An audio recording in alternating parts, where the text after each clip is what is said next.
So I was looking for a theme of gratitude this week for Thanksgiving, because Thanksgiving is Thursday. Just in case you didn't know, Thanksgiving is Thursday. Just in case you haven't pulled out your turkey, pull it out and put it in your fridge.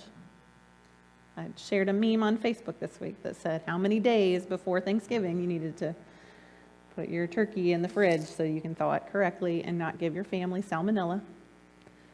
So just saying, it's time to pull that turkey out. So I was looking at gratitude, and I came across this parable, which actually happens to be in the lectionary this week. So the lectionary is a series of scheduled readings that are used by some denominations. We don't have to use it, but it's a resource we can use if we want to. And I came across the gospel reading for this week, which is Matthew 25, 14 through 30. It's a very familiar story. It's the story of the talents. And I found that interesting that in the newer translations, the newer versions that are being published right now, they've changed the name from the parable of the talents to the parable of the bags of gold. Found it very interesting, and I think that there's a reason for that. I think when we think of talents, when you think about a talent, what do you think of? What you're good at, right? Which is great, and that's fine, and that's one application. But he didn't give them skills and abilities. He gave them bags of gold, right? That's the literal, actual translation is he gave them a quantity of money that was worth, a talent was worth a little over $1,000 in today's currency. So he gave them significant portions of money. So in order to convey that, newer translations are calling it the parable of the bags of gold. So we will get into how that connects with the theme of gratitude in a little bit, but first let's read it. Let's read it together. Matthew 25, 14 through 30.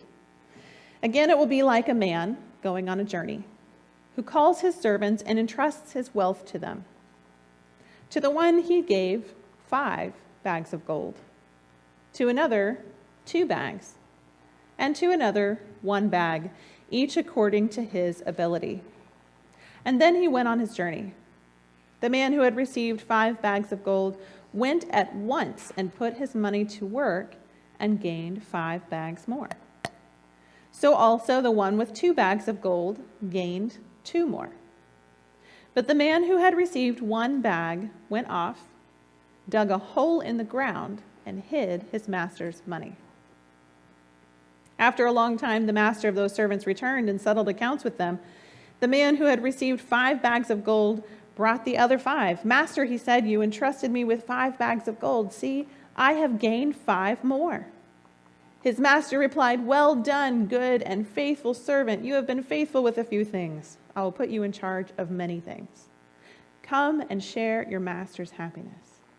The man with 2 bags of gold also came. Master, he said, you entrusted me with 2 bags of gold. See, I have gained 2 more. His master replied, well done, good and faithful servant. You have been faithful with a few things. I will put you in charge of many things. Come and share your master's happiness. Then the man who had received 1 bag of gold came. Master, he said, I knew that you are a hard man, harvesting where you have not sown and gathering where you have not scattered seed. So I was afraid. And I went out and hid your gold in the ground. See, here is what belongs to you. His master replied, you wicked, lazy servant. So you knew that I harvest where I have not sown and gather where I have not scattered seed. Well, then you should have put my money down on deposit with the bankers, so that when I returned, I would have received it back with interest. So take the bag of gold from him and give it to the one who has 10 bags. For whoever has will be given more, and they will have an abundance.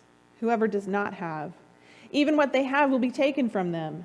And throw that worthless servant outside into the darkness where there will be weeping and gnashing of teeth.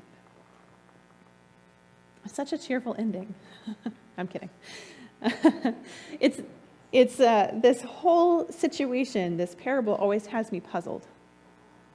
It always is just a brain tickler for me. I always read it and what is going on here? I wonder about this master and his servants. First of all, So the man comes back with 10 bags of gold, and what does the master say to him? You've been faithful with a few things. I don't know about you, but if I gave $5,000 to somebody to invest and they came back with 10, I probably wouldn't be like, well done, you've been faithful with a few things. So I'll put you in charge of many things. The fact that the master can say that 5 bags of gold, and indeed 10 bags of gold, are a few things, gives us a little bit of a clue about this master and about his position in the world, this master and his servants. But I wonder what happened before this scene took place. I wonder what these servants were in charge of before he handed them a bag of gold and said, see you later. What was their job? Were they, did they muck out the stables? Probably not. Did they bring him his wine on a tray? Probably not. What did they do before the scene takes place? And I always wonder what happened afterwards. In this chapter of Scripture in Matthew 25, we've got 3 parables all back to back that Matthew says Jesus gave all in a row. By the context, by the verses, they just run right into each other. We can miss that sometimes if we stop reading where the section heading is, right? The little thematic heading. We can miss that Jesus is giving these 3 teachings back to back. And in Matthew 26, it starts with the verses, after he had said these things, then he went on. So Jesus is giving these 3 parables back to back. They're the parables of the 10 bridesmaids, where some were foolish and some were wise, some had lamp oil and some didn't. And you've got this one, the bags of gold. And then you've got the parable of the sheep and the goats. Individually, they're all kind of brain ticklers for me. They're all kind of interesting things to ponder. But when you put them together, there seem to be some arrows pointing towards faithfulness, pointing towards preparedness, pointing towards generosity. And they've got these tie-ins where they kind of weave together.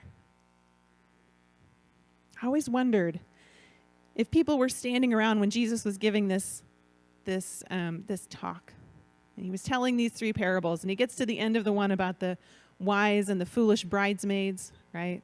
And that one ends with the bridesmaids banging on the door, let us in to the wedding feast. And the guy at the door is like, I don't know you. You didn't come in with everybody else, so that's terrible. I wonder if they were standing around going, ha ha, those foolish bridesmaids. They got what they deserved. You get to the end of the story about the sheep and the goats, which is all about what? Helping people around you. It's all about ministering to the needs of people around you, and about how when you do that, you're actually ministering to Christ. I wonder if they got to the end of that one and went, maybe those wise bridesmaids should have shared some of their oil with the foolish bridesmaids. I don't know. I'm just asking questions. I wonder.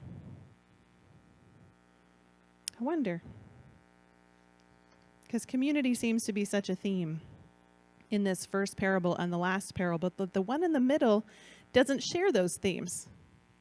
So I go, well, Jesus, why'd you do that? Why'd you throw this in the middle? There was really no way for the guy with the 5 talents or the 5 bags of gold to help the guy who had the 1 talent or the 1 bag of gold. I don't know, maybe. Maybe he could have given him some business advice. I don't know. It's not really in the story. Community doesn't seem to be a theme in this one. These servants, they're given these responsibilities, these 5 bags of gold, 2 bags of gold, 1 bag of gold. And the master, it says, is going on a trip. And he wants to invest some of his wealth while he's gone. He gives these servants this amount of money that he wanted to invest. And he divides it up, it says, based on the ability of each, based on what he thought each servant could handle. The Greek word for servant is the same word for slave. So we really don't know if these people were free to seek other employment. We don't know if they got tired of this boss, if they could go work for a different boss. If they could, if they had that freedom, then we have to think that they trusted this master. You have to think that they trusted him just as much as he trusted them. If they were slaves, then we can't make any guarantees. We have no idea if this was a fair master or a cruel one. We don't have any clue as to his temperament or the way in which he treated the people in his household, which is important. It's important to ask those kinds of questions. I know that the story doesn't go into it a lot, but the reason I'm asking these questions, the reason I'm talking about the master at all, is because the third servant, the guy who got one bag of gold, he was afraid. His response to this responsibility was fear. It says he was afraid and immediately went out and dug a hole and buried the money. Afraid. I want to know why this third servant was so afraid. I want to know why he felt like his best option was to bury it and keep watch and make sure it was safe. He was protective, you know. He tried to make his choices the best he could. He was protective of his master's property. He made sure no one took it. He made sure it wasn't used for evil. He made sure it wasn't touched by unclean hands while the master was away. And he did a good job, because every cent was accounted for. He didn't lose any of it. But that's not why the master had given the money to his servants.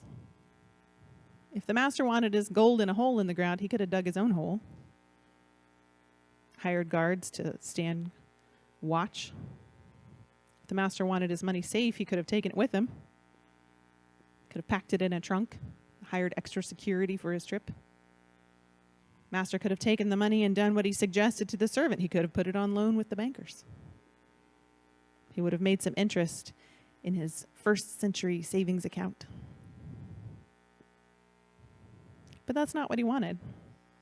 The master didn't want to protect his treasure. And in fact, as we've already said, this treasure was tiny in the master's eyes. This treasure was not a big thing. I mean, it was big enough, but it wasn't that big. It would be like if Bill Gates came and stood in our congregation and said, here's $1,000 for you, and $2,000 for you, and $5,000 for you. Now go do something awesome and come back and tell me about it. How much? I mean, if Bill Gates was standing here, 5,000, 2,000, 1,000, how much is he going to miss $8,000? Not at all. Not at all. Not even a little bit. Not even a little bit. The amount of money that this master was entrusting to his servants was big to the servants, but it was small to him. And he knew he was taking a risk. Of course he knew he was taking a risk. How many of you would just hand $1,000 to somebody and say, here you go. Go do something awesome with this and come back and tell me?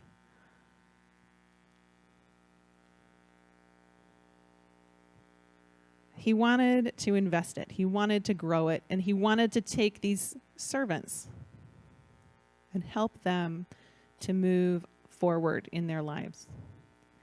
He wanted to see them take their ideas and make them happen.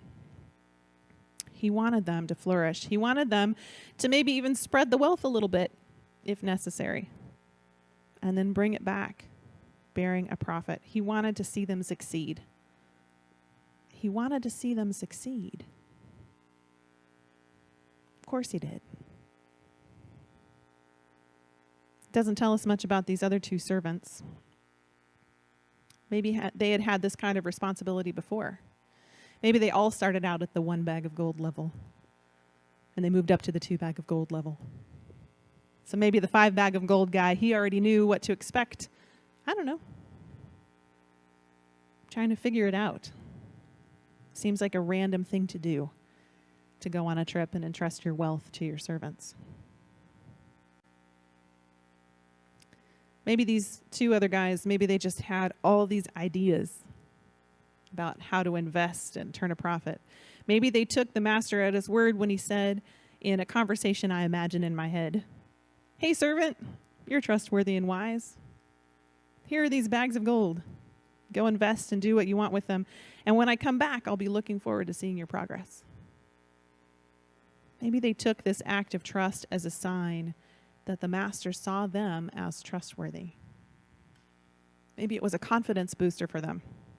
They took those bags of gold with confidence instilled by the master's trust, and they got to work. It says immediately. And we expect those kinds of words in the Gospel of Mark. Mark's always using the word immediately, straight away, at once. But in Matthew, we have to pay attention when it says immediately, because he doesn't use it that much. They took this money and they immediately got to work. And I imagine they got to work feeling grateful for the opportunity to prove themselves.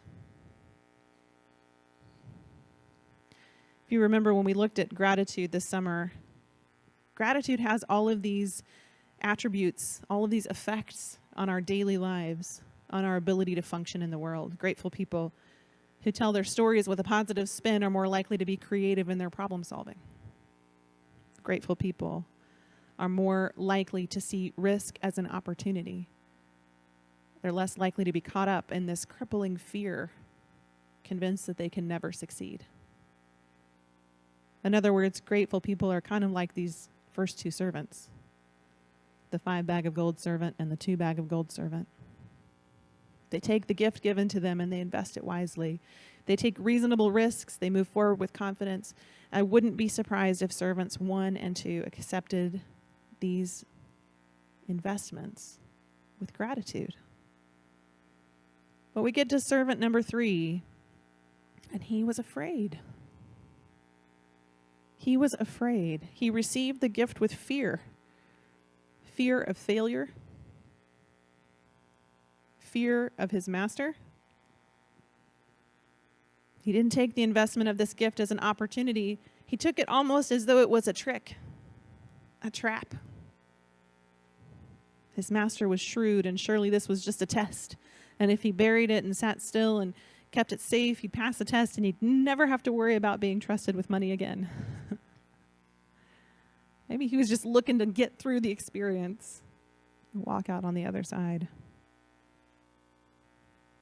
So he was probably really relieved when the master came home. Relieved to have this burden off his shoulders, and he runs to the master with his dirt-covered bag, and he says, here it is, every cent. I kept it safe. Here's what is yours.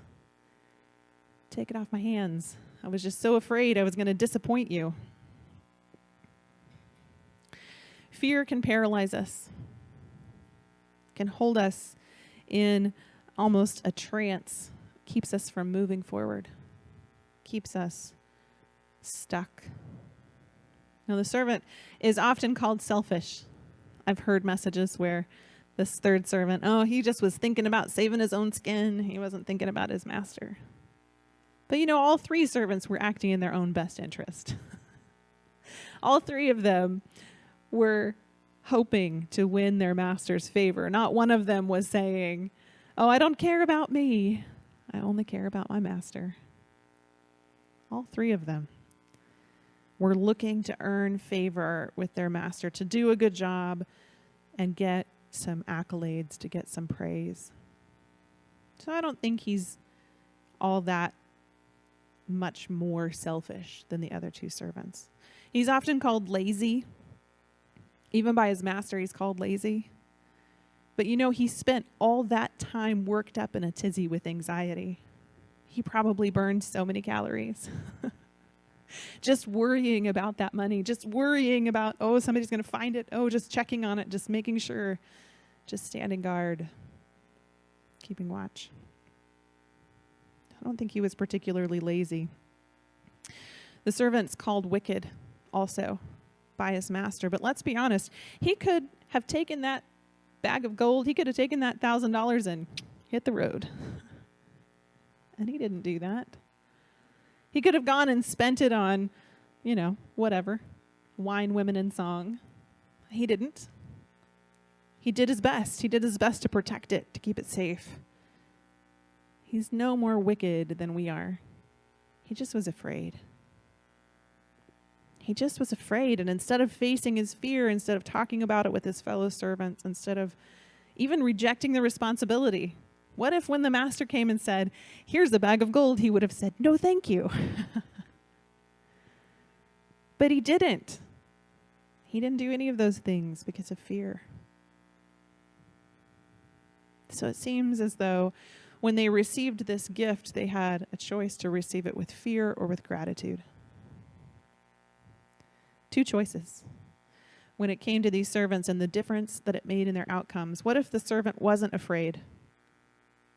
What if that third servant was not afraid? What was his potential with that one bag of gold? He could have lost the whole thing. He could have doubled it. Maybe he could have tripled it. Who knows? We don't know. We don't know what his potential would have been because he listened to fear. Fear of success is a really common thing. We all face it from time to time. Sometimes we're not even aware of the struggle. I read a story this week from a woman who said when she was a girl, she was in a tetherball tournament. Who remembers tetherball? Yeah, that's my game. I was good at it. She was in this tetherball tournament, and she kept winning and kept winning and kept winning and kept winning. And then she was standing opposite the most popular girl in her class. And she let her win. She let her win. Because she was afraid that if she beat the popular girl, she'd upset the social fabric and she'd wind up as an outcast. People tank their business ventures because they're afraid if they succeed, it'll change them and people will reject them. People don't go after their dreams because they've listened to the voice of fear that says it's better to stay small than it is to take a risk and lose. But we can say no to fear. We have that power. We can look at the gift in our hands and we can be sure that God would not have given that gift to us unless he also desired for us to put it to use. We can be sure that if God gives us a dream, we can try and fail and God will still be standing at our side, helping to dust us off and telling us to try again. We can be assured that if we have gifts and talents that God has given us and we hide them under a bushel basket, we'll regret it. Now, I'm not going to tell you that if God gave you a talent and you squander it, that God's going to cast you away into the utter darkness. I'm not going to tell you that. But I can say he's probably shaking his head. Just, man, they have so much potential. He's hoping that we'll take what he gives us and we'll at least give it a try. We all have gifts that God has given to us. Usually this is the part in the sermon, those of you who've heard this parable preached on, where the pastor would list off things that are valuable to church service, like maybe God's given you the gift of toilet scrubbing. We really need some toilet scrubbers. I'm not going to do that. I'm not going to go that way. You've heard that sermon before. We as a church haven't been entrusted with a lot of great gifts. But the greatest treasure that we have, the greatest treasure that God has entrusted to us, the biggest bag of gold, is that you and I know and have experienced God's love and God's grace and God's mercy. We have experienced God walking with us. We know that God is good. We know this. We have this great resource in the pages of the Bible that tells us about God's character and his history interacting with people. We have songs and hymns and books and teachings and we're burying them in the ground. We might pull them out and look at them from time to time, enjoy them ourselves. We don't dare bring them out into the light of day. We don't dare let anyone in on the secret that we have this treasure. We stand guard and we keep watch. We keep the truth under lock and key. We protect it at all cost. Perhaps the greatest cost. Fear is a terrible thing. Fear of rejection, fear of upsetting our social webs, fear of trying and failing. And it keeps us locked inside this prison where we've built the walls ourselves. Gratitude could set us free. Have you ever just gotten the best gift?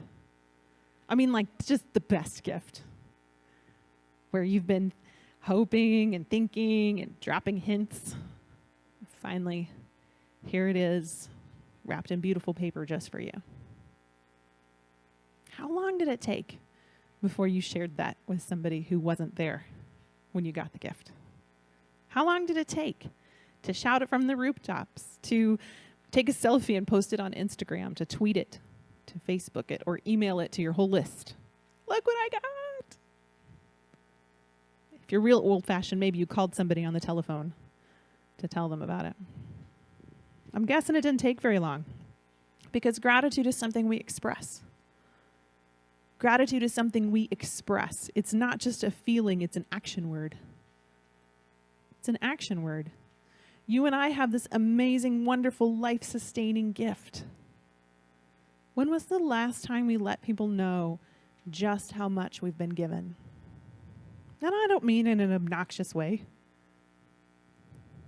I don't mean in an argumentative way. I just mean in the same way you would share about anything else that you are thankful for. So I'm going to ask that you give it a try. That you think about what it is that God has done for you, the gifts that God has given you, the bags of gold that He's put in your possession. If you fail, that's okay. If you're awkward, great. Keep practicing. Keep trying until you can say clearly, you will never believe what God did for me this week. And then fill in the blank. That's all it takes. That's all it takes to share the blessings that God has given to us. That's my challenge this week. With this story of the bags of gold, that we choose gratitude over fear. That we choose to take what God has given us and give Him praise and thanks for it, and that we are vocal and share it with the people around us. I hope we will.